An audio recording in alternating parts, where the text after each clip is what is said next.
Philippe. Content de vous retrouver. Bonjour Jean-Luc Lemoyne. Bonjour Philippe. Content de vous retrouver, mais vous, c'est comme tous les jours. Et comme tous les jours, les vous autres, vous non. intéressez.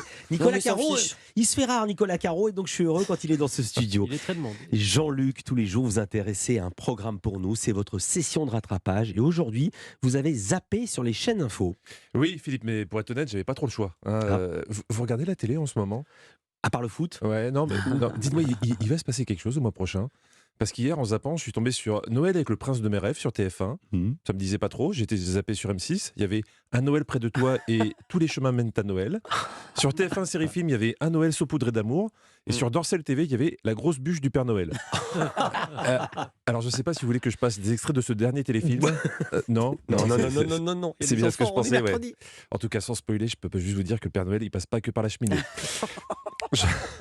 J'en peux plus des téléfilms Sacré de Noël. Père Noël. Non, mais il faudrait tenter un jour un jeu avec des programmateurs télé, un ni oui ni Noël. Je pense qu'ils perdent en 2 secondes. Donc j'ai fait le tour des chaînes info et je suis tombé sur ce sondage dans les GG. 52% des Français préféreraient offrir un cadeau de Noël à leur animal plutôt qu'à leurs enfants. C'est surprenant quand même, hein. Même si parfois, quand t'as un enfant très poilu, tu peux confondre. Et puis au moins l'animal, il revend pas ses cadeaux sur eBay le lendemain des fêtes. Mais la question que je me suis posée, c'est quel genre de cadeau tu peux offrir à un animal? Parce qu'un pitbull, une gourmette, a priori, il s'en fout. Heureusement, l'avocate Sarah Salman a apporté son témoignage. Il y a 2 ans, j'ai offert à mon chihuahua qui s'appelle Triomphe, j'ai offert une gamelle Karl Lagerfeld en cuir. Ah bah ça va, ça reste simple. Ouais. Alors évidemment, la question qu'on se pose, c'est est-ce que le chien est content quand tu lui fais ce genre de cadeau? Est-ce qu'il se rend compte que tu viens de claquer ton PEL dans une gamelle? Alors avant que nos auditeurs le fassent, c'est important qu'ils entendent ça.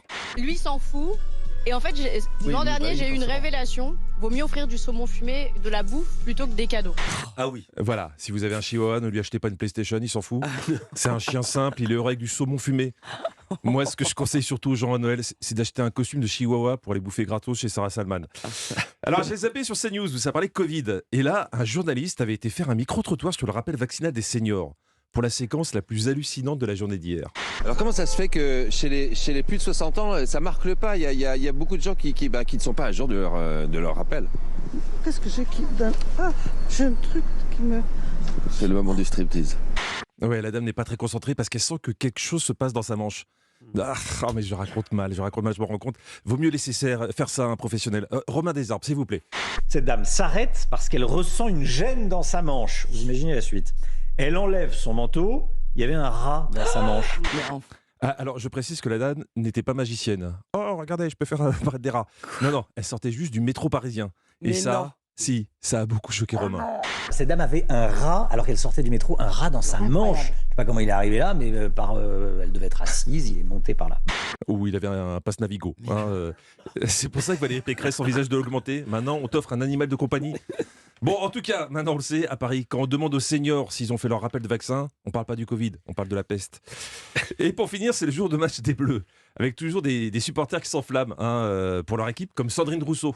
Mais je pense que l'équipe de France est parmi celles qui manquent le plus de courage, là, en l'occurrence. Ils sont pleutres. Ils sont pleutres. Bon, je vous rassure, très peu de joueurs ont été vexés par cette déclaration.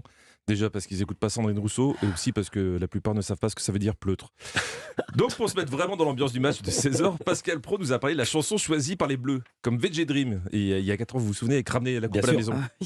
Elle est jamais officielle cette chanson, elle s'impose d'elle-même. C'était Gloria Gaynor en 98. Voilà, c'était Gloria Gaynor, sans doute de la famille de Robert Ménard.